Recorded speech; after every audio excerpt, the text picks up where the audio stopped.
आप सभी लोगों का स्वागत है आपके अपने ऑनलाइन इंस्टीट्यूट सक्सेस विद आशीष में। आज का हमारा जो सब्जेक्ट है जो हम आप लोगों को पढ़ाने जा रहे हैं वह सब्जेक्ट है प्राचीन भारत का इतिहास। तो इतिहास में प्राचीन भारत की इतिहास हम आप लोगों से ऑलरेडी जो है डिस्कस कर रहे हैं और प्रतिदिन के क्लास की श्रृंखला में आज का हमारा जो क्लास है क्लास 20 है, यानी क्लास 20 में हम डिस्कस करेंगे मौर्य प्रशासन, मौर्य साम्राज्य से संबंधित जो मतलब जितने भी शासक थे, जितने भी सम्राट थे, शासक थे, राजा थे, जिनके द्वारा जो है मौर्य साम्राज्य के तहत अपने शासन को संचालित किया गया था, उसको हम ऑलरेडी आप लोगों को पढ़ा चुके हैं। तो अब जो है हमारा लगभग जो है मौर्य साम्राज्य खत्म होने के कगार पे है, या जो है आज क्लास हमारा जो है अंतिम क्लास है मौर्य साम्राज्य से संबंधित। तो आज का हमारा जो क्लास है उसमें हम आप लोगों को बताएंगे कि किस प्रकार से मौर्य साम्राज्य के तहत अपने शासन को जो वहाँ के राजा थे, सम्राट थे, उनके द्वारा शासन को किस प्रकार से संचालित किया जाता था, यानी इनके जो प्रशासन का जो ढांचा था या किस प्रकार से मौर्य साम्राज्य के तहत स्थापित किया गया था, इसको हम आप लोगों को आज की क्लास में पढ़ाएंगे। इसी प्रकार से हम इसके पहले वाले क्लास में हम पढ़ाए हैं अशोक से संबंधित। इसके पहले जस्ट जो है पहले वाले क्लास में हम डिस्कस किए हैं, उसमें हम बताए हैं कि किस प्रकार से अशोक अपने 99 भाइयों की हत्या करके जो है स्वयं राज सिंहासन को प्राप्त करता है और अपने शासन को संचालित करता है। ओके, और किस प्रकार से कलिंग युद्ध के माध्यम से 1 लाख लोगों को किस प्रकार से उनकी हत्या जो है कलिंग युद्ध के द्वारा हो जाता है, ये जो है ऑलरेडी हम डिस्कस किए हैं। यानी अशोक के द्वारा कलिंग युद्ध के बाद, यानी युद्ध के पहले जो इसकी नीति थी अशोक की, वह था दिग्विजय, यानी कि युद्ध के माध्यम से अपने राज्य क्षेत्र का विस्तार करना। लेकिन कलिंग युद्ध में इतना ज़्यादा नरसंहार हुआ जिससे उसकी आत्मा को दुख हुआ और वह दिग्विजय सिद्धांत को छोड़ करके थम्ब विजय की यात्रा पर निकल चुका था। यानी थम्ब विजय यानी कि जो नैतिक विकास था लोगों का, जो धार्मिक विकास था, इसको जो है वह आगे चल के बढ़ावा दिया। यानी युद्ध की नीति को जो है वह मतलब हमेशा के लिए त्याग दिया था। कब? कलिंग युद्ध के बाद। तो ये जो है हम ऑलरेडी पहले वाले क्लास में हम डिस्कस कर चुके हैं। ओके, तो आज के क्लास में हमारा जो क्लास है इसमें हम बताएंगे कि मौर्य साम्राज्य के तहत किस प्रकार से शासन को संचालित किया जाता था, इनका जो है केंद्रीय प्रशासन किस प्रकार से विकसित किया गया था और इनका प्रांत जो राज्य थे उनका जो है प्रशासन किस प्रकार से संचालित किया जाता था। यानी जो प्रशासन ढांचा था सेंट्रल से लेकर के एकदम गांव लेवल तक, ग्राम स्तर तक इनकी क्या प्रशासनिक ढांचा था, इसको हम आज एक क्लास में पढ़ाएंगे। ओके, तो आप लोगों से रिक्वेस्ट है कि प्लीज़ आप लोग जो हमारे यूट्यूब चैनल को सब्सक्राइब कर लीजिए और प्ले लिस्ट में जाके सभी वीडियो को आप लोग देखिए। वीडियो देखने के बाद वीडियो को लाइक करिए, कमेंट करिए और वीडियो को लिंक को आप मैक्सिमम शेयर करिए प्लीज़। तो चलिए आज क्लास में हम प्रारंभ करने जा रहे हैं। एक बार पुनः आप सभी का आज की क्लास में हम स्वागत करते हैं और आज की क्लास हम प्रारंभ करने जा रहे हैं। ओके, हम आप लोगों को जो है इस समय जो आज का हमारा जो क्लास है वह क्लास 20 है। प्राचीन भारत से रिलेटेड जो आज की क्लास है वह 20 क्लास है। 20 क्लास में हम डिस्कस करेंगे मौर्य साम्राज्य का जो प्रशासन, यानी मौर्य साम्राज्य के प्रशासन किस प्रकार से संचालित किया जाता था वहाँ के सम्राट के द्वारा, इसको हम आज क्लास में डिस्कस करेंगे। ओके, तो मौर्य साम्राज्य का जो प्रशासन था इसमें सबसे ऊपर जो था वह केंद्र था। केंद्र के बाद प्रांत थे जिसे राज्य कहा जाता था। ओके, केंद्र, उसके बाद प्रांत के जस्ट नीचे जो है आहार या विषय था। आहार या विषय जिसे जिला के नाम से भी जाना जाता है। तो आहार एवं विषय के जस्ट नीचे जो है स्थानीय था। स्थानीय के बाद द्रोण मुख, ये जो है एक संस्था है। मतलब इसके बाद जो है स्थानीय के बाद जो इनका जो प्रशासनिक ढांचा था वह अगला था द्रोण मुख के बाद खारवटिक के बाद संग्रहण और सबसे निचला स्तर इनके प्रशासन का था वह था ग्राम। ओके, ग्राम का जो मुखिया था उसे ग्रामिक कहा जाता था। ग्राम के मुखिया को ग्रामिक कहा जाता था। ओके, तो मौर्य साम्राज्य में जो गांव था वह जो है प्रशासन का सबसे निम्न जो है स्तर था।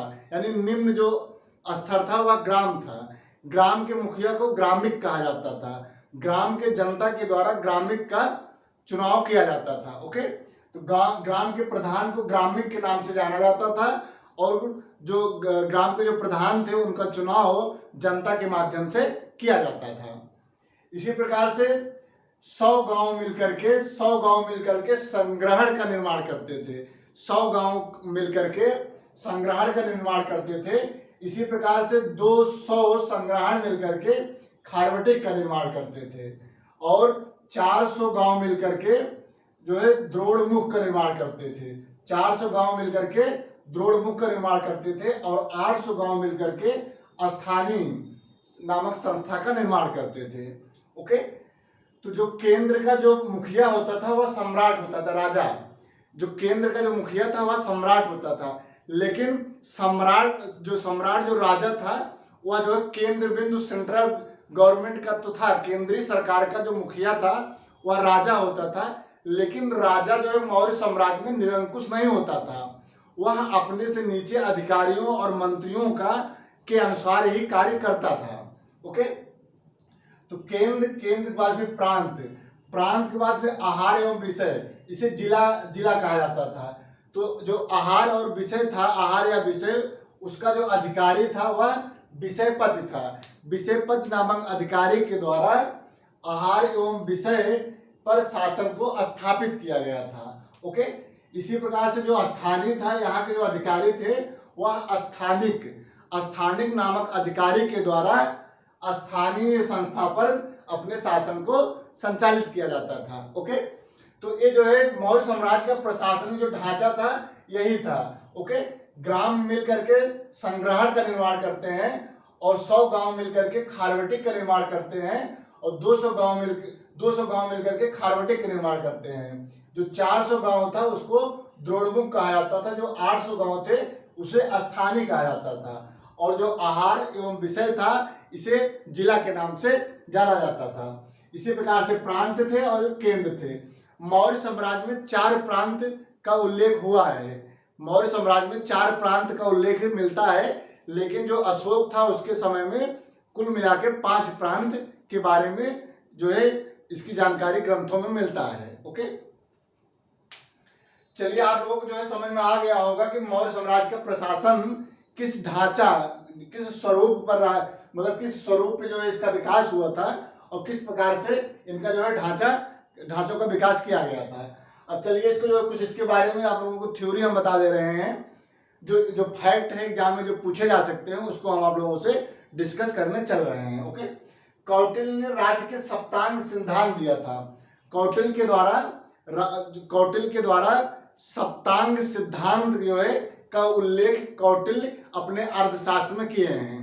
कौटिल्य के द्वारा अपने अर्थशास्त्र में जो है सप्तांग सिद्धांत के बारे में जो है इसका उल्लेख किए हैं और उन्होंने बताया है कि किसी भी राज्य को सुचारू रूप से संचालित करने के लिए राज्य का जो सप्तांग सिद्धांत है यह महत्वपूर्ण एवं जो है मजबूत रूप से स्थापित होना चाहिए। तो ये जो है सप्तांग सिद्धांत के 7 अंग हैं जिसको जो है चाणक्य के द्वारा इसको मजबूत होने के बारे में उल्लेख किया गया है। उनका कहना था कि किसी भी राज्य को यदि जो है मजबूत राज्य का स्वरूप प्रदान करना है तो राज्य के अंतर्गत जो 7 अंग होते हैं इस पे विशेष ध्यान देना चाहिए, इसको विशेष प्रकार से विकसित करना चाहिए। तो इसमें कौन कौन से सप्तांग सिद्धांत आते हैं, सप्तांग सिद्धांत के अंतर्गत कौन से 7 अंग आते हैं, इसको हम आप लोगों को डिस्कस करने चल रहे हैं। पहला है राजा, दूसरा अमात्य, तीसरा जनपद और जो चौथा है दुर्ग, 5वां कोष, 6वां सेना और जो 7वां सप्तांग सिद्धांत के अंतर्गत जो 7वां अंग है वह है मित्र। पीसीएस के एग्जाम में पूछा गया था कि चाणक्य के द्वारा जो सप्तांग सिद्धांत दिया गया था उसमें 7वां अंग क्या है, तो वह मित्र है। ये पीसीएस के एग्जाम में क्वेश्चन पूछा गया है।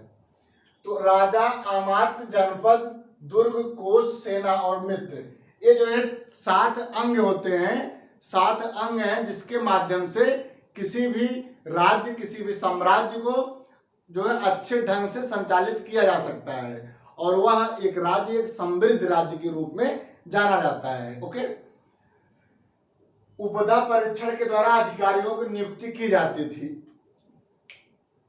मौर्य साम्राज्य में एक जो है, मौर्य साम्राज्य के अंतर्गत जो वहां के अधिकारी थे, जो सैनिक थे, इनकी नियुक्ति, इनके बारे में जो इनकी परीक्षा लिया जाता था, इनके ज्ञान का, कौशल का परीक्षा लेकर के ही इनको जो है सैनिक के रूप में, सेना के रूप में और अधिकारी के रूप में नियुक्ति मौर्य साम्राज्य के तहत किया जाता था। इसी को जो है उपदा परीक्षा, यानी उपदा परीक्षण के माध्यम से यहाँ के जो है अधिकारियों और सैनिकों की नियुक्ति किया जाता था। यानी परीक्षा होती थी और उस परीक्षा में यदि कोई क्वालिफाइड होता था तभी उसको अधिकारी के रूप में नियुक्त किया जाता था। इनका जो केंद्रीय प्रशासन किस प्रकार से संचालित होता था, तो केंद्रीय प्रशासन जो था इसमें शीर्ष अधिकारी को तीर्थ कहा जाता था। ओके, तो जो मौर्य प्रशासन के तहत जो केंद्रीय शासन था इनका, केंद्रीय शासन में जो शीर्ष अधिकारी थे उनको तीर्थ कहा जाता था। तीर्थ को ही महामात्य के नाम से भी जाना जाता था। ठीक, तो तीर्थ या महामात्य दोनों एक ही अर्थ होता है। तो जो शीर्ष अधिकारी थे उनको तीर्थ या महामात्र के नाम से जाना जाता था। पूरे जो है मौर्य साम्राज्य में 18 तीर्थ या महामात्र के बारे में सूचना मिलती है। यानी 18 तीर्थ के द्वारा केंद्रीय प्रशासन को संचालित किया जाता था। तीर्थ को महामात्र भी कहा जाता था। तीर्थ जो थे उनको महामात्र भी कहा जाता था। सबसे महत्वपूर्ण जो महामात्र थे, तीर्थ थे, जो सबसे महत्वपूर्ण महामात्र और तीर्थ थे, उनको वह जो है मंत्री और पुरोहित, मौर्य साम्राज्य के अंतर्गत जो महत्वपूर्ण महामात्र या तीर्थ थे उसमें थे मंत्री और पुरोहित। मंत्री और पुरोहित ही पूरे मौर्य साम्राज्य के अंतर्गत एक महत्वपूर्ण पद के रूप में जाना जाता था। इन्हीं के द्वारा प्रशासन को देखा जाता था और प्रशासन को संचालित किया जाता था। राजा को किसी भी प्रकार से कोई भी सुझाव देना हो तो उसमें जो पुरोहित होते थे और जो मंत्री होते थे, मंत्री और पुरोहित के माध्यम से ही राजा को अपने सुझाव को दिया जाता था। इसलिए कहा जाता है कि जो सबसे महत्वपूर्ण तीर्थ थे, जो सबसे महत्वपूर्ण महामात्र थे, वह थे मंत्री और पुरोहित। और अब इसके आगे जो इनका जो प्रांतीय प्रशासन था, प्रांतीय प्रशासन, जो प्रांत यानी राज्य, इनका जो राज्य का जो प्रशासन था, इनके समय मौर्य प्रशासन में 4 राज्य का उल्लेख हुआ है, लेकिन अशोक के समय में 5 राज्यों के बारे में जानकारी मिलती है। तो 4 और 5, ठीक, ये दोनों आप लोग जो जानते रहिए। कहीं जो 4 प्रांत लिखा होता है और एक प्रांत जो है बढ़ जाता है अशोक के समय में, तो कुल मिला के 5 प्रांत हो जाते हैं, 5 राज्य हो जाते हैं। शासन जो है राजवंशी, कुमार या आर्यपुत्र के द्वारा किया जाता था। यानी प्रांतीय जो प्रशासन था, जो राज्य से संबंधित प्रशासन था, वह जो राजा होते थे उनके जो उत्तराधिकारी होते थे, यानी कि जो राजकुमार होते थे, राजकुमार के द्वारा ही यहाँ के प्रशासन को संचालित किया जाता था। यानी राजा के ही घराने का कोई व्यक्ति प्रांत का अधिकारी नियुक्त होता था। ओके, इसी को जो है राजवंशी कुमार के द्वारा या आर्यपुत्र के द्वारा राज्य के प्रशासन को संचालित किया जाता था। महामाया अधिकारी, और जो राज्य का जो अधिकारी होते थे उन्हें महामाया के नाम से भी जाना जाता था। महामाया के द्वारा भी राज्य से संबंधित जो है प्रशासन को देखरेख किया जाता था। ओके, अब इनका जो सैन्य प्रशासन जो था इनका, ये जो है मौर्य साम्राज्य में सैन्य प्रशासन के अंतर्गत एक सैन्य विभाग की स्थापना मौर्य साम्राज्य के तहत मौर्य साम्राज्य के समय में किया गया था। तो सैन्य विभाग की स्थापना मौर्य के समय में किया गया था और इसमें जो है जो सैन्य विभाग था, इसमें 6 समिति थी, 6 समिति थी और एक समिति में 5 सदस्य होते थे। तो कुल मिला के 30 सदस्यों के माध्यम से पूरे मुगल काल में सैन्य प्रशासन को सुचारू रूप से संचालित किया जाता था। तो 6 समिति, जो सैन्य प्रशासन था वह 6 समिति के माध्यम से इसका संचालन किया जाता था और एक समिति में 5 सदस्य होते थे। ओके, तो जो 6 समिति, प्रत्येक समिति में 5 सदस्य होते थे। ये समिति सेना के 5 विभागों की देखरेख करती थी। जो ये समिति है या सेना के जो 5 विभाग होते हैं उन्हीं 5 विभागों की जो है देख रेख इन समिति के माध्यम से किया जाता था। जो 5 विभाग थे वह थे पैदल सेना, अश्व सेना, हाथी, रथ और नौसेना। ये 5 विभाग थे सेना से संबंधित, जिसका जो है देख रेख 6 समितियों के माध्यम से किया जाता था। ओके, सैन्य प्रबंधन के लिए एक अंतपाल अधिकारी की नियुक्ति मौर्य साम्राज्य के तहत किया गया था। जो सैन्य प्रबंधन था यानी सैन्य से संबंधित देख रेख करना, उसका प्रबंधन करना, वह अंतपाल नामक अधिकारी के जो है अधिकार क्षेत्र में आता था।